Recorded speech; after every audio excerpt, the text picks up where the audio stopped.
Hi, I'm Kitty. Have you done any shopping recently? I have. Last weekend, I went to the supermarket to buy some cups, forks, spoons, and knives. To make sure they were not damaged, I checked each one by one before I paid.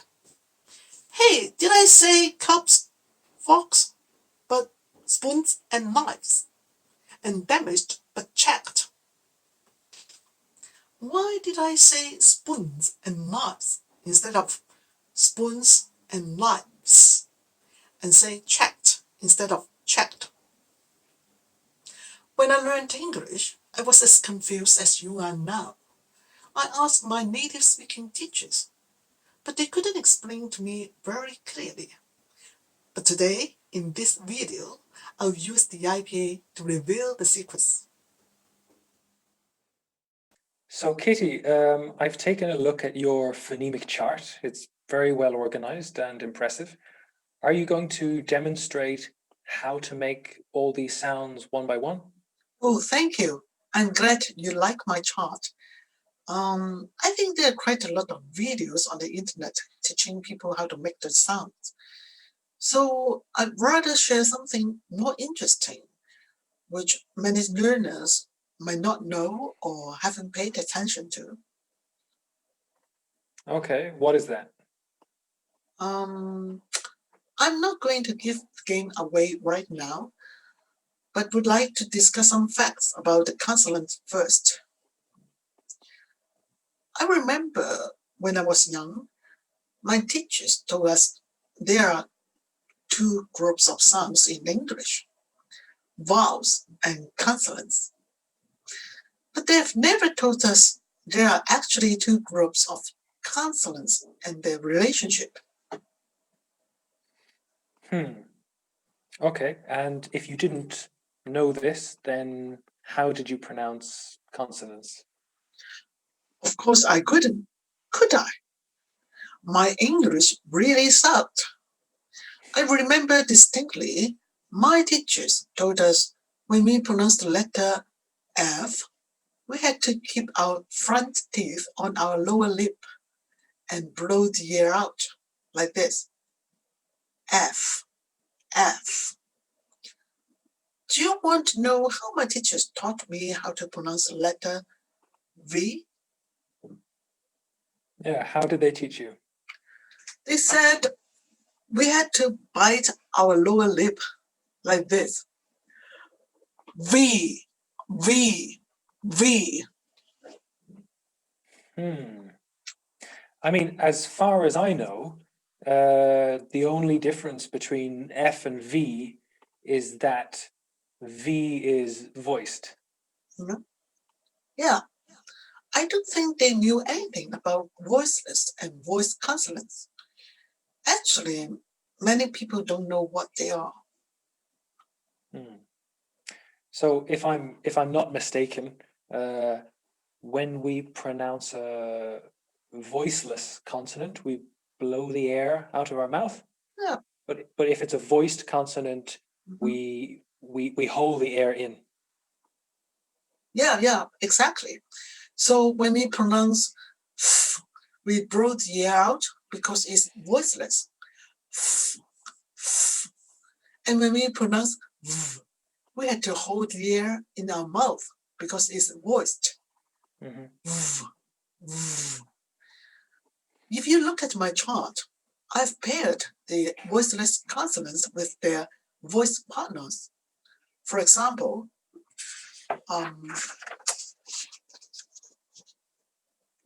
this is t, t. We have to blow the air out, t, t, which is voiceless. But when we pronounce its voice partner, this one, we have to hold the air in our mouth. I'm going to mix these two sounds alternatively.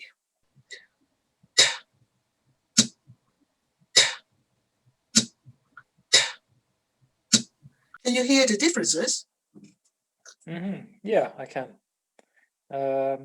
So I think some other pairs like this are p and b. For example, pin and bin, Yeah, or k and g. For example, flak and flag, and also th and th. For example, think and them. yeah, right. And sh and z in pressure and pleasure. Um, ch and j in batch and batch. S and z in rice and rise. Hmm. So the key difference is you're either pushing the air out or not. Um, I would say partly. Um, but why do we have to hold the ear in our mouth when we pronounce voice consonants? I bet you can guess it from its name, voice consonants. Yeah, I suppose it's because with a voiced consonant, we're using our vocal cord to make the vibration for this sound. Yeah, right. So when we use our throat muscles, we naturally have to stop breathing and therefore hold the air in our mouth. You can try v. You won't be able to make this sound correctly without holding your breath. And you can feel the vibration in your throat. V, v. Or you can cover your ears and listen to your own pronunciation of f and v. If you pronounce them correctly, v is much louder than f. But if you hear they are more or less the same, it means you are not pronouncing them correctly. Hmm. Okay, yeah, that's quite a useful way to check your own pronunciation. Um, by the way, I remember the last time we spoke, you mentioned that it's difficult for Asian people to pronounce voiced consonants because they don't use their throat muscles. Yeah, apart from that, in Chinese, Japanese, and Korean, their consonants are usually followed with a vowel. So if the voice consonants is at the end of the word or a sentence, many Asians can't pronounce them properly.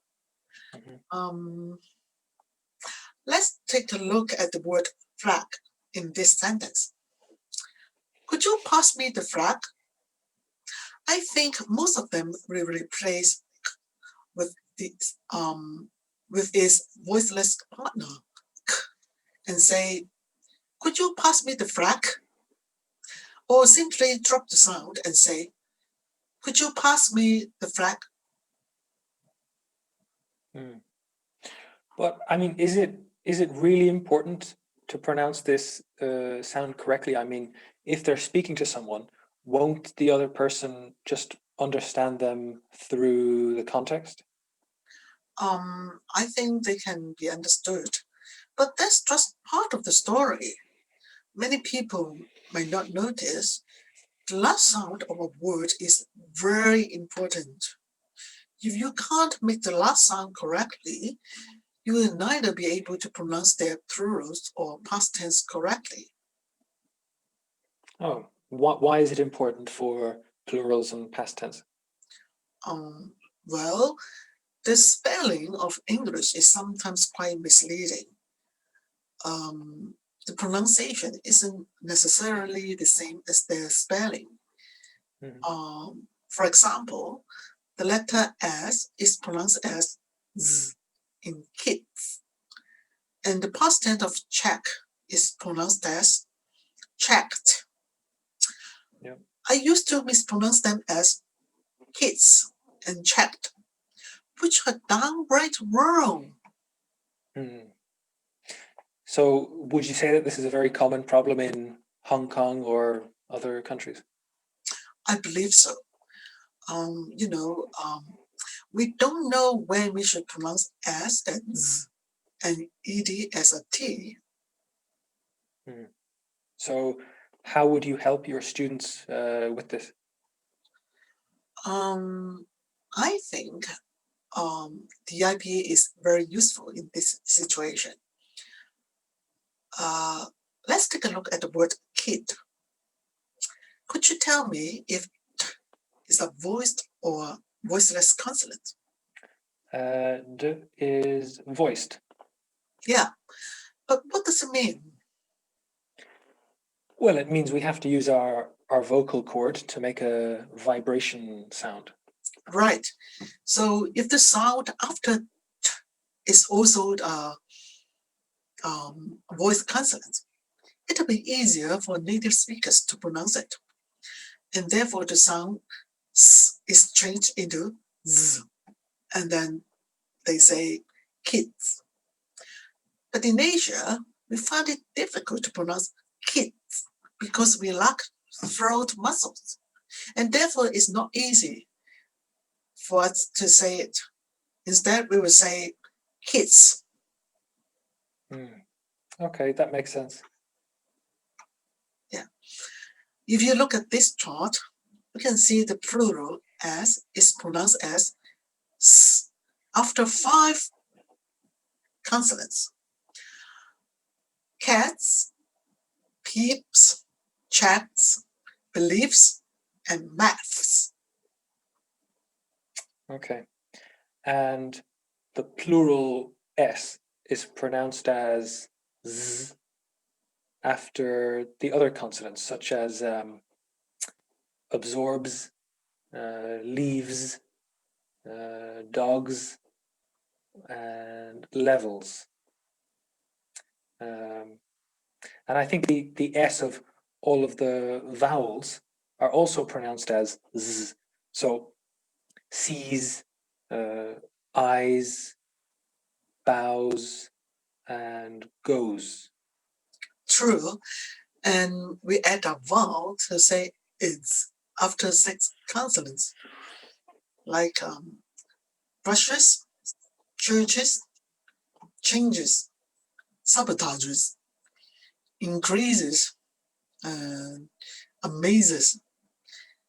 So we can apply the same logic to the past tense, ed.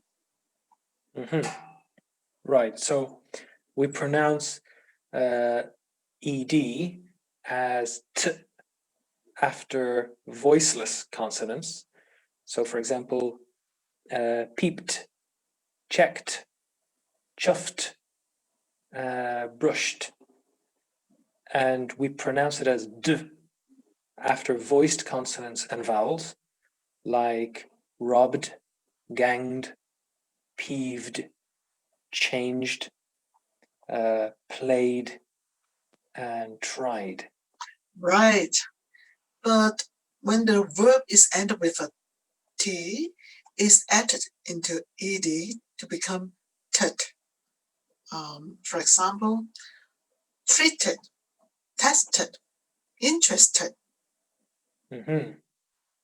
And then verbs that end with a D, they're they kind of combine with the ed to make a did sound. For example, decided, minded, avoided. Right. So you see, if we produce the last sound of a word correctly, we can easily pronounce plurals and past tense correctly as well. On that note, I like to remind Asian learners to practice using their vocal cords when pronouncing voice consonants because we lack our throat muscles. Hmm. Okay, thank you for your explanation. I understand now why students have difficulty with pronouncing the last S of a word and also the ed in the past tense. I think it's down to not using the muscles in the throat and also the strange way that we spell words in English. Yeah, yeah. So the spelling is quite confusing sometimes. Mm. Yeah, I hope they can understand now. I hope my video has helped you understand more about British pronunciation. Perhaps some of you might want to download my phonemic chart. So I've pasted the link here. I'll see you in my next video. Bye!